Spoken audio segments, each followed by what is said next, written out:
ji'a 12ffaa 2020 Awaash asoosama gabaabaa mata dureen isaa Hiriyaaf kan jedhu.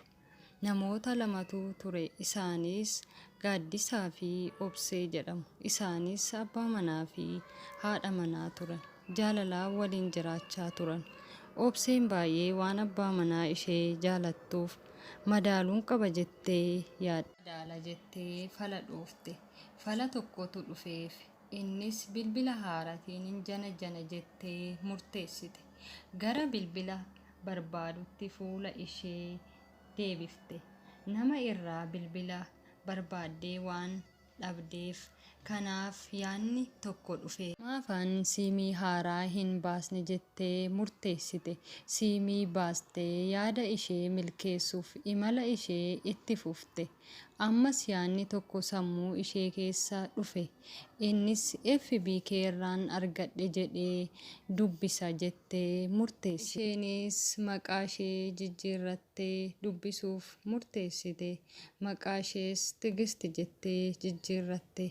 Karaa imootiin dubbisuuf murteesse. Haay Gaaddisaa jetteen. Haay eenyu haa jedhu? Addoo ana Tigisti. Tigisti tami? Ati nan beektu. Natu si beeka malee jetteen. Bilbila koo eessaa fidde jedheen. Irraan argadhe jetteen. Maaf na barbaadde jedheen. Wal baruun barbaada gaaddu jetteen. Tole nagumaan immoo jedheen. Eeyyeeni nagumaan jetteen. Tole nagaadhaan taanan jedheen. Gaaddu waanan si jaaladhuufin jetteen. Ani sin beeku akkamitti ta'a jedheen. Gaaddu walaa arginu. Waliin haasofnaa yoosan na hubatta jetteen. Tole kaa ittan yaada jedheen. Tole yoo sitti tole boru waaree booda osoo wal argine natti tola jetteen. Asoosama kana kutaa ittaanu hamma qabannee dhiyaannutti kanumaan xumurra. Qophiin keenya hafan wajjin turtii gaarii.